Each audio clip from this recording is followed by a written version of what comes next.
오늘은 예루살렘에 대한 경고라는 말씀으로 함께 말씀을 살펴보겠습니다. 어떤 한 의사가 환자의 종합검진을 보고 이렇게 진단을 합니다. 앞으로 이제는 건강을 위해서 반드시 술을 드시면 안 됩니다 라는 진단이었어요. 그런데 환자는요, 그 의사의 말을 들었음에도 불구하고 병원에서 나가자마자 친구들과 함께 모여서 또 술을 먹게 되었고 결국에는 응급실에 실려오는 상황이 되고 말았습니다. 오늘 의사가 이렇게 그 환자를 진단하는 이유가 어디에 있습니까? 그것은 경고입니다. 사인입니다. 오늘 본문의 예루살렘이 그렇다는 것이죠. 하나님께서 너희에게 하나님을 바라보지 아니하면 너희는 반드시 어려움을 당하게 될 것이다 라는 이 경고의 사인을 주셨습니다. 그럼에도 그들은요, 오히려 하나님 앞에 회개하고 하나님 앞에 엎드리지 않았어요. 오히려 그들은 더 심각했습니다. 오늘 13절 말씀해 보니까 너희가 기뻐하며 즐거워하여 소를 죽이고 양을 잡아 고기를 먹고 포도주를 마시면서 내일 죽으리니 먹고 마시자 하는도다. 그러니까 회개해야 할 날에 잔치를 벌이고 있고 오히려 눈물을 흘리며 애통해야 할 때에 오히려 술잔을 들었다라고 이거 말하고 있는 것이죠. 마치 의사의 경고를 들은 환자가 그 환자의 경고를 무시하고 병원 문을 나서자마자 술집을 향한 것과 같은 것입니다. 한마디로 말해서 오늘 본문이 말하고자 하는 것이 무엇인가? 하나님의 말씀을 무시했다. 경고를 무시했다. 이 말입니다. 그래서 오늘은 특히 하나님께서 주시는 이 경고의 사인 세 가지에 대해서 함께 살펴보려고 합니다. 그 첫 번째가 뭐냐면 사람들은 심판 앞에서도 현실을 보지 않았다라는 것입니다. 오늘 이사야는 예루살렘을 환상의 골짜기다 이렇게 말합니다. 근데 이 표현이 좀 이상한 이유는 어디에 있냐면 예루살렘은 사실 골짜기에 있는 도시가 아닙니다. 예루살렘은요, 산 위에 있는 도시입니다. 그런데 오늘 환상의 골짜기다라고 이렇게 설명하고 있습니다. 그 이유는 뭐냐면 예루살렘이라면 하나님을 바라봐야 할 하나님의 백성임에도 불구하고 하나님을 바라보지 않았다는 것이죠. 오히려 세상을 바라보고 있다라는 것을 말하는 것입니다. 그리고 당시 상황은 어떤 상황이냐면 이 아수르가 지금 예루살렘을 향하여서 오고 있는 상황이었고 예루살렘을 곧 있으면 포위해야 하는 그런 상황이 지금 이루어지고 있는 긴박한 상황이었기 때문입니다.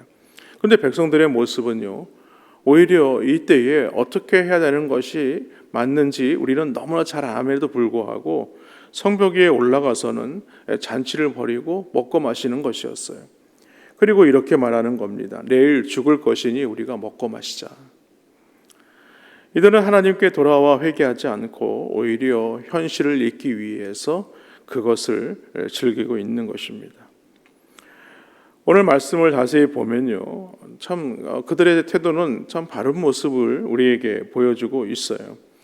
보니까 예루살렘이 아수르의 침공을 앞두고 성벽을 보수했다. 그리고 무기를 점검했다. 물을 확보하기 위해서 저수 시설을 만들었다. 이렇게 설명하고 있습니다. 이런 준비는 전쟁을 준비하는 데 있어서 매우 중요한 것이죠. 그런데 문제는 뭐냐면 과연 그런 것들을 준비하면서 과연 하나님을 바라보면서 준비했느냐라는 거예요. 성벽은 바라보지만 하나님은 바라보지 않았다는 것이죠. 나름 물을 저장하기는 했지만 생명의 근원이 되시는 그 하나님을 바라보지 않고 하나님의 뜻을 묻지 않았다는 것입니다. 그래서 결국 하나님께서 오늘 11절에서 이렇게 책망하십니다. 하반절에 보니까 그러나 너희가 이를 행하신 이를 앙망하지 아니하였고 이를 옛적부터 경영하신 이를 공경하지 아니하였다. 그러니까 하나님을 앙망도 하지 않고 공경도 하지 않았다 이렇게 얘기합니다. 그러니까 이 모든 것의 문제가 어디에 있는가? 과연 너희는 하나님을 과연 의지하고 있느냐? 하나님 없이 그렇게 준비하지 않느냐라는 것입니다. 여기 경영하셨다라는 표현이 나와 있지 않습니까? 이것은 하나님께서 이전도 그랬고 지금도 그렇고 앞으로도 하나님께서 계획하시고 통치하시고 다스리신다라는 말입니다. 오늘 아수르가 하나님께서 이 이스라엘을 예루살렘을 회개케 하시기 위한 그런 막대기로 지금 사용하신 것도 다 하나님의 그 계획 가운데 있었다는 것입니다. 그리고 오늘 예루살렘이 이런 위기에 처하게 된 것도 다 하나님의 계획하심에 있었다는 것이죠. 그럼에도 불구하고 그런 사실에 대해서 하나님을 앙망도 공경도 하지 않았다라고 지금 말하고 있는 겁니다. 여러분, 우리의 삶도 우리의 인생도 마찬가지입니다. 예상치 못한 질병이 찾아오기도 하고 또 갑작스러운 경제적인 어려움도 찾아옵니다. 그러나 중요한 것은요, 이 모든 것에 대해서는요, 하나님의 계획하심이 있다는 거예요. 하나님께서 계획하시고 그 일들을 이루어 가시는 그 뜻이 있다는 겁니다. 그러므로 우리는 지금 과연 무엇을 바라보고 있느냐라는 것을 생각해 보아야 합니다. 예상치 못한 질병도 그렇고요, 경제적인 어려움도 우리가 겪을 때에 과연 사람을 바라보고 그런 사람의 능력을 바라보고 물질을 바라보고 있느냐는 거예요. 그래서는 안 된다는 것이죠. 하나님을 바라보아야 한다, 이 말을 하고 있는 겁니다. 왜냐하면 인간의 계획뿐만이 아니라 우리의 인간의 이 역사를 경영하시는 분이 바로 오늘 하나님이시다라고 지금 말하고 있는 것입니다. 그렇기 때문에 우리는 늘 하나님을 앙망하고 또 하나님을 공경해야 하는 것입니다. 두 번째로는요, 오늘 하나님은 이 교만한 사람을 낮추신다는 겁니다. 장면이 바뀌게 되죠. 그러면서 누가 등장하게 되냐면 이 셈나라는 사람이 나옵니다. 근데 이 셈나라는 사람은요, 왕궁의 총리와 같은 높은 관리직이에요. 그렇기 때문에 자신의 권력이 상당히 많은 사람이었습니다. 근데 이 사람이 잘못한 것이 하나 있어요. 뭐냐면 자신의 권력을 이용해서 자기 무덤을 높은 곳에 만들었습니다.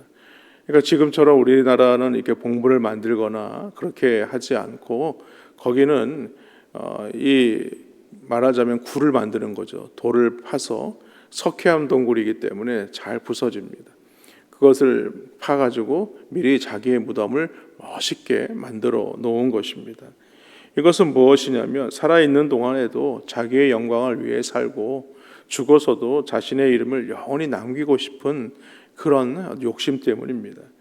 그러나 하나님은요, 오늘 매우 강한 표현으로 이렇게 말씀하세요. 17절에 보니까 나 여호와가 너를 단단히 결박하고 장사같이 세게 던지되 라고 얘기를 하죠. 결국에는 이 셈나를 하나님께서 그 교만을 아시고 그를 낮추시기 위해서 그를 포로로 끌려가게 하시겠다, 이렇게 말씀하고 있는 것입니다.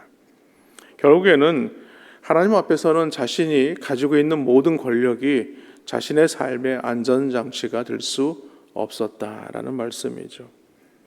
그렇습니다. 우리가 가진 모든 것도 마찬가지입니다. 하나님께서 우리에게 맡기신 것도 다 하나님의 은혜라는 사실을 우리가 잊어서는 안 되는 것입니다. 그렇기 때문에 우리는 하나님 앞에 설 때마다 우리의 자신을 낮추고 겸손해야 하는 것입니다. 마지막으로 하나님은요, 충성된 사람을 세우신다는 것이죠. 오늘 셈나를 물리치신 이후에 하나님은 새로운 사람을 세웁니다. 엘리야김이라는 사람인데 그에게 하나님께서 권세를 어깨에 맡기셨다라고 말씀하죠. 오늘 22절 말씀에 보니까 내가 또 다윗의 집의 열쇠를 그의 어깨에 두리니 그가 열면 닫을 자가 없겠고 닫으면 열 자가 없으리라 라고 말하죠. 이 열쇠는 무엇을 말하냐면 그 사람의 이 권세를 말하는 것입니다. 집의 열쇠를 가지고 있는 사람은요, 그 집에 출입할 권한을 가지고 있는 사람을 말합니다. 금고의 열쇠를 가지고 있는 사람은요, 그 안에 재산을 관리할 권한이 있는 사람이라고 말하죠. 특히 다윗의 집의 열쇠를 그의 어깨에 둔다라는 것은 막중한 책임과 권한을 가지고 있는 사람이다라는 것을 말하는 것이죠. 이것은 왕의 어떤 신뢰를 받지 않으면 할 수 없는 사람이다라는 것을 말하는 것입니다. 여러분, 우리도 마찬가지죠. 오늘 엘리야김을 통해서 우리가 바라봐야 되는 것은 우리도 그런 자들이라는 것이죠. 하나님께로부터 모든 것을 맡은 자라는 거예요. 하나님께서 우리의 가정도 맡기셨고 또 우리 교회도 맡기셨고 또 우리 직장과 사업장을 맡겨주셨다는 거예요.